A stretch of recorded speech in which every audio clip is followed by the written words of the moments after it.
Am I really that much to handle? Breaking these niggas down like a camel. You don't really know you are. Hey guys, welcome back to my channel. Today I'm here to do a video on some of the harsh lessons that I've learned so far in life. So I've been in quite a reflective state these last couple of months, couple years actually, but really these last couple of months have been super reflective for me. And I've just been writing poetry, journaling like crazy, manifesting, just really getting in tune with myself and my higher self and things that I want and things that I will never repeat again. So I'm just gonna go through a list that I made on my phone of some of the harsh lessons that I learned so far. You know, life is, I feel like, just you're constantly a student throughout life, and life is the teacher. You're just always learning and you don't know what you don't know until it happens. So I'm gonna talk about some of the things that I do know and some things that happened to me and just some of the lessons that I've learned so far. I hope this video helps other people, but it's more so just for myself, so I can look back someday, or just like really talking to my younger self and healing my younger self, because she could have used some of these lessons. She could have, like, if she could have known what the she now knows, her life probably would have been different. But like I said, you don't know what you don't know, so you don't know things until it happens. So yeah, here are some of the harsh lessons that I've learned. If you're interested in hearing what I have to say, stay tuned. Make sure you like, comment, subscribe, turn on your post notifications so you can be notified every single time I post a video. Make sure you follow me on all social media platforms at the girl with a flower name. And yeah, let's get into it right now. The first lesson that I had to learn, oh, by the way, if you guys hear noise, it is a fan. It is dead like 80-90 degrees, so it's a fan. But the lesson that I learned is some incidents are isolated and it only happened to you. I feel like something that really used to hurt my feelings was that when incidents was isolated, or when a person did something to me, because I used to feel like, oh, like, you think I'm really a punk, like you only did it to me. It was a lot of situations where I feel like a lot of people use me as a punching bag, or they made an example out of me, and that would sting, because a lot of people would be like, oh, well, they ain't do that to me, or oh, they don't talk to me like that. And I would just always feel so isolated, like, damn, like this only happened to me, this person only treats me like this. So not only am I fighting this battle alone, but even if people noticed it, nobody would say nothing for me, nobody would defend me. So I was just always feeling so alone and so isolated, like, damn. And that does suck when somebody does something just to you and it's an isolated incident, and everybody else has these beautiful stories about this person or these magical experiences, and then you're just the person like, oh, well, I didn't get that experience, or I didn't get that version of this person. And you're trying to figure out and calculate the missteps and what went wrong and what was said. And that's a lot of times I beat myself up about it, like, what did I say, or what did I do? And I started to realize, like, these people just didn't like you, they just didn't like you, and you probably were a mirror for some of their insecurities, and they didn't like you, so they took their frustration out on you. And it made me a little bitter for a while, like, wow, like, why did y'all treat me like this, or why you did this to me, like, why are you being weird to me, what did I do, you know, like, what did I do? And it led to me just really being in isolation, like not having friends. I have not had friends for years, and it just made me never want to talk to people or never want to associate myself with people ever again in life, because it's like, why did you do that to me, or why did you feel so comfortable like you can do that to me? What did I do to deserve that? So it made me feel very isolated and sometimes quite low, because like I said, it was just me that they was doing it to. So it's like, why are you making an example out of me? And is anybody else seeing this? Is anybody else experiencing this? Oh no, okay, it's just me. So it just made me feel very isolated, and it did make me bitter for a while and very mean, because I felt like my back was always against the wall. But yeah, some incidents are isolated. Okay guys, I'm back. My camera died, so if the angle looks a little different, I'm sorry. My camera died. I had to change the angle, plug my camera in, sorry. But back to what I was saying, some incidents are isolated, and it did make me really mean, because it felt like, dang, like, why everybody feels so comfortable doing this to me, or what am I giving off that everybody just feel like I'm some type of punk or I'm some type of punching bag? I don't like this. So it kind of made me real mean and standoffish with people, because I was like, enough is enough. But that is a harsh lesson I had to learn. Like, some incidents are isolated and some things happen just to Another harsh lesson I had to learn was that, like, people will be happy when you're like failing or when you're going through something. I watched a lot of people be so happy when I was talked about or people was disrespecting me. So many people were so happy and so quick to comment on stuff or so quick to be in the mix. Like, damn, like, a lot of people be so happy when you're going through something, when you're failing, or people can kick you when you're down. And it just made me like very tough. Like, okay, yeah, I will never let nobody see me sweat. I will never let nobody see me vulnerable.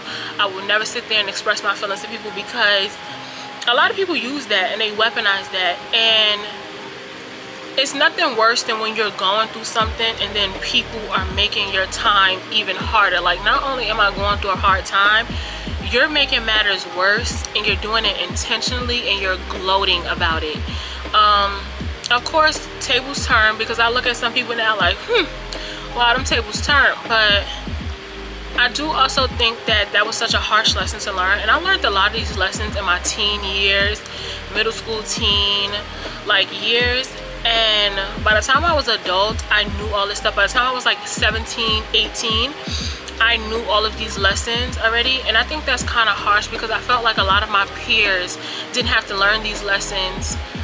Or I felt like, damn, people, is it just me? Like I said, I felt isolated a lot of times. Like, it was just me that was going through stuff. It was just me that was going through certain stuff. Or people just was so comfortable doing stuff to me. So I learned a lot of these lessons real young. But a lot of people was so happy when I was going through stuff, or when I was getting talked about, or any little flaw they could find. People were so happy. Like, people be so happy when they feel like your life is falling apart, or when you're going through something, or you're getting embarrassed, or you're getting talked about. People be so happy. But yet when your life is doing good, people act like they don't see you. They act like they don't know what's going on. But as soon as your life falling apart, or they hear anything remotely negative, they're up in the comments. They're on the scene, Johnny on the spot, and they're just so ready to hear something like, oh, what's the tea, what's the tea, oh, what's going on, what's going on? Like, so ready to be nosy, so ready to have some tea. And that just made me not like people. Like, but that's a harsh lesson I had to learn. A lot of people will be so happy when they feel like you're failing, or your life is falling apart, or there's something negative going on. People will be so happy to hear about it and be on the scene and know everything about it. Another harsh lesson I had to learn is everybody who smiles in your face is not your friend. And I feel like that's so generic and so common.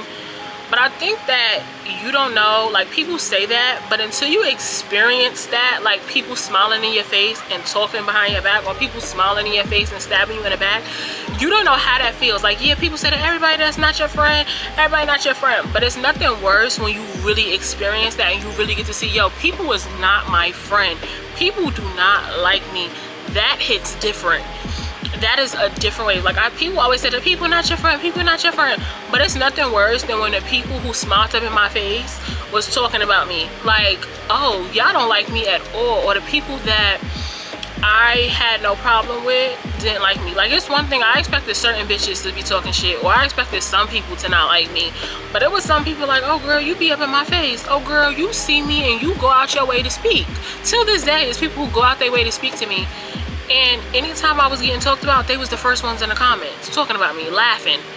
So I'd be like, oh, and like I said, that sounds so generic. Everybody who smiles in your face is not your friend. But until you really go through that, you won't understand what it feels like until it really happened and you realize, oh, people really don't be your friend. When you go through a rough time, or you're getting talked about, or you're going through something, you really gonna get to see what people say. Everybody ain't your friend. Everybody who's smiling in your face ain't your friend. You're really gonna get to feel it and see it and witness it and experience it. And you're probably gonna experience every emotion. Like, wow, people really ain't my friend. I felt stupid. I felt angry. I felt a lot of rage, because it's like, yo, this person smiled in my face. And had I known motherfuckers was walking around feeling like this, You know, had I known that people was walking around feeling like this about me, I would have never spoke to y'all. I would have been a mute. Like, I would have never spoke to y'all. I would have never said hi. I would have never acknowledged y'all.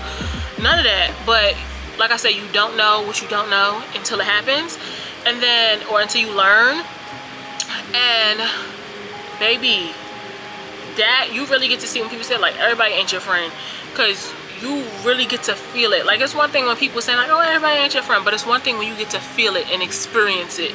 That hit different. Like, oh yeah, everybody really ain't my friend. Like, wow. Lesson learned. Another harsh lesson that I had to learn was people don't care about things until it happens to them. And what I mean is, a lot of times you could be going through something. People know that you can be going through something. People know that you are being wronged, but they feel like, well, it doesn't apply, let it fly. They don't have any empathy for you. They don't care. Like, well, it's not happening to me. Or, you know, they feel like the preference or the pick-me at the time. Like, well, I'm not going through that. Or, well, can't relate. And it's so hurtful, because it's like, you obviously could tell that this is wrong, but you won't speak up, or you don't care because it didn't happen to you. A lot of people do not care about stuff until it happens to them, or until it comes to their doorstep. Like, okay, until this happened to you, you're not gonna understand. Like, it's some things where people have empathy, right? Like, if somebody gets hit by a car, that's not something you want to experience, right? That's something that seems painful, deadly, potentially. You wouldn't want to experience that, right? But some people won't care until they actually get hit by the car, and then it's like, oh, now you know how that person felt. Oh, now you get it. Oh, now you want the same empathy and grace that that person wanted, and you tried to act dense, like you didn't understand why that person was going on, how they was going on.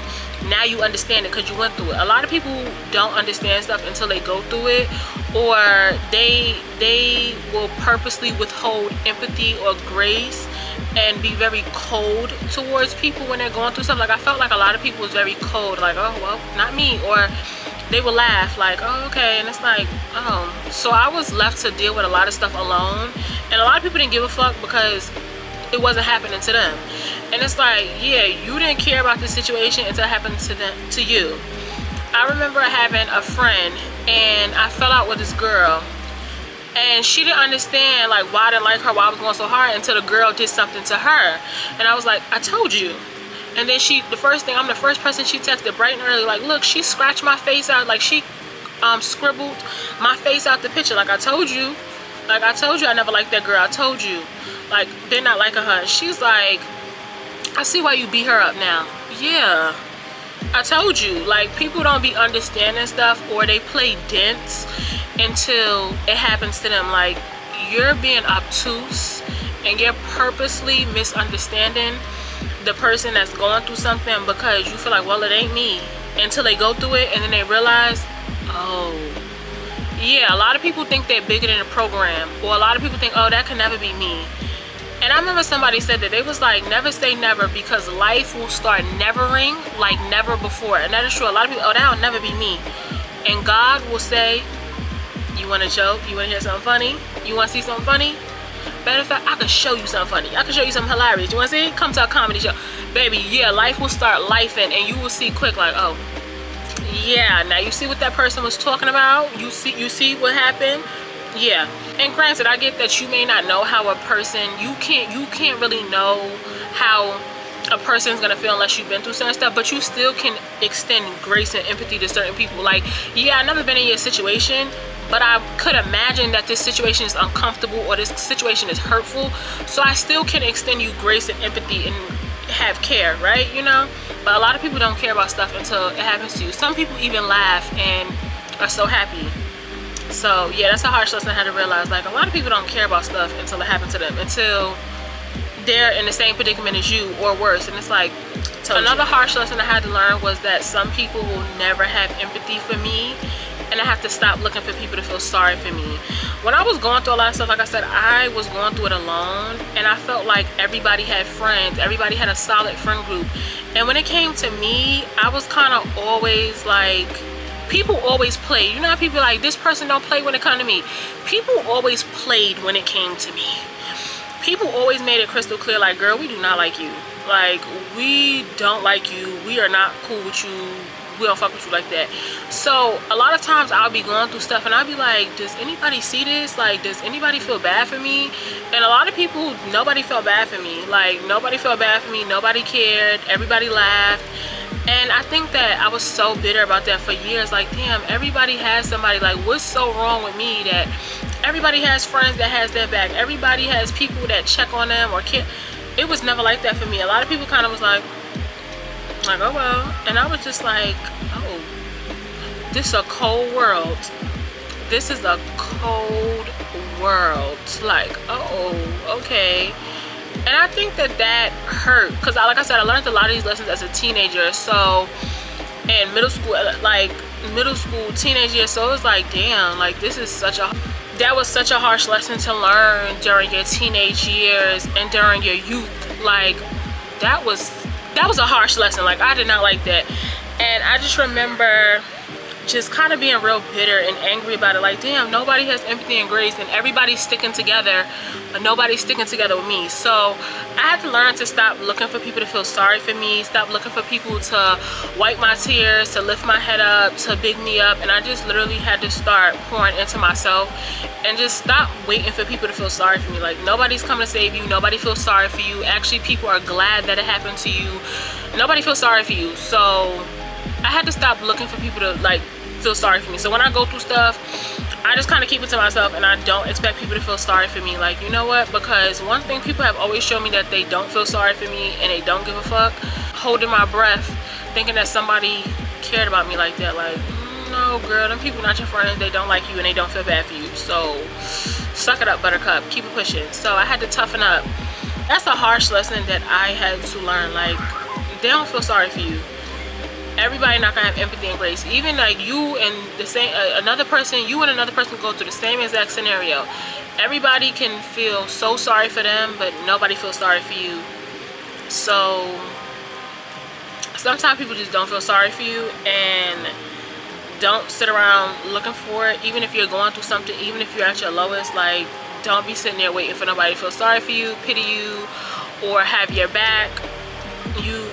You have to have you at the end of the day. So get it together quick. Another harsh lesson that I had to learn was what works for them may not work for you. I feel like a lot of people may relate to this, but like, you may see something work for somebody, right? It could be a business, it could be starting a career, and they be like, I did this and I got the job, or I did this and I blew up. Like, I'm a YouTuber and I've been watching people for years. Like, I posted this video and it blew up, and I would try to post a video like that and it would not do nothing. It would go aluminum for you. And I would just be like, so I had to stop thinking that too. Like, yeah, that worked for them. The blueprint is for them. It's not for you. So I had to learn to start making my own blueprint and stop thinking that because it's trendy or it blew them up or this person blew up behind that I was gonna blow up behind that. That was not the case. That was not the case at all. Like, yeah, they blew up, they became successful behind it, you didn't. So try again. So that was such a harsh lesson that I had to learn. Like, just because it worked for them don't mean it's gonna work for you, and vice versa. Just because it works for you doesn't mean somebody else could see it and it worked for them. Like, everything just is so different. I had to learn to just carve my own path and have my own individuality and just be my own person, because it's like, yeah, it worked for them, that benefited them, it was beneficial to them, but for you, my friend, absolutely not. It's not clicking, it's not working. The last lesson, or the last thing I'm gonna speak about in this video, is that sometimes you won't get picked, and that's okay. That's a harsh lesson I had to learn. Like, sometimes I won't get picked. I think growing up, I wanted friends so bad, and I just wanted those bonds, or, you know, and I feel like I wanted friends so bad because societal pressures. Like, I didn't want to be the girl with no friends. You know, that's how they describe serial killers. The first thing they say about them, they didn't have no friends. So I thought not having friends was like a death sentence, and it was just like so embarrassing growing up. So I always wanted friends, so desperate for friendship. And I think that it just made me susceptible to a lot of disrespect because I wanted friends so bad. And I was always like waiting, like, oh, I want to be this person's friend. And I would just watch people choose other people over me, or I would watch people have a stronger bond and connection with people even though I was trying to be their friend, or I'm loyal, or I'm showing up for them. And it's like, oh, you don't fuck with me like that. I don't get that same type of respect. I don't get that same type of grace. I don't get that same type of, you know, admiration. So I think that's something I had to realize, that sometimes you won't get picked. It's kids playing outside. If y'all hear that, it's kids playing outside. But sometimes you will not get picked. Sometimes you're not a person's pick. And it's just this, my situations was more so friendship based. It was never like relationship based. I was never chasing behind a boy. I don't do that. I'm sorry. I have brothers. They wasn't letting me do no shit like that. So I was never chasing behind no boys. But this is more so like in regard to friendship. But when it came to like friendship and stuff, I just kind of felt like a lot of times I just didn't get picked. Like, damn, like y'all are closer to everybody else but not me. And it's cool. Like, now to look back, I'd be like, yeah, I wouldn't have wanted to be your friend long term. As a grown adult now with like a developed brain, and I know how to regulate my emotions, and I'm self-aware, I could see why me and certain people friendships didn't last. I can see my faults in that, and I can also see why it just was not meant to be. But I think that as a teenager, like I said, I learned a lot of these lessons as a damn teenager. So I think that it was so harsh to learn those lessons. Like, damn, like that person don't fuck with me like that, or damn, like she closer to her. Like, I was watching girls be friends with the girls that beat them up. Like, that girl beat your ass. She slapped the shit out you, and you buddy with her? Interesting. But I had to realize that that has nothing to do with me, nor is it any of my business, nor is it my decision to choose. Like, a person has a right to be friends with whoever they want to be friends with, or be close with whoever they want to be close with. And no matter how like loyal or caring or loving you are, sometimes people just not gonna pick you. Like, everybody not gonna like you, and you're not gonna get picked. Sorry. But those are some of the harsh lessons that I had to learn. It was so unfortunate. At the time, I felt like it was so unfortunate that I had to learn these lessons as a teenager. But now, as I sit here today in my 20s, I could full-fledged understand why, because it really shaped me as an adult. Like, a lot of the mistakes that people are making, or a lot of the situations that people are in, I'm not in. Why? Because I was in those situations when I was 14, 15, 13, 16. I was learning all those harsh-ass lessons as a teenager. So now as an adult, I get to kind of just sit back and relax and coast and design my life how I want it. And I'm not so heartbroken and tore up about stuff because I went through all of that stuff as a teenager. You get what I'm saying? Like, as an adult, I know how to regulate my emotions. I'm self-aware. I can read the room now. I can understand why things happen, and I'm not so emotional behind it. But when I was going through a lot of this stuff, I was really bitter, and I had a lot of rage and suppressed feelings. But now as an adult who journals, who goes to therapy, who works out, who prays, who reflects, who is self-aware, emotionally regulated, yeah, it doesn't, I can sit here now and realize that it happened for me, and I needed these lessons to grow. But as a teenager, I wasn't feeling like this. I was very upset. So I can sit here now today and be completely fine saying these things and feel wise saying these things. But a couple of years ago, I probably wasn't happy. Like, I was real bitter and salty. Like, why me? Like, why did this have to happen to me? Why? I felt like my life was so horrible. But as an adult now, no. Yeah, I want to thank you guys for watching, but hopefully I'll watch this back one day. This video is more so for me. If you can relate, that I kind of feel bad because I wish you wouldn't have had to relate to some of these harsh lessons. But hey, that's life, right? I want to thank you guys for watching. I want to thank you guys for being here. Thank you for supporting my channel, because you did not have to. Make sure you like, comment, subscribe, turn on your post notifications so you'll be notified every single time I post a video. Follow me on all social media platforms at the girl with a flower name, and I will see you guys in my next one. Bye.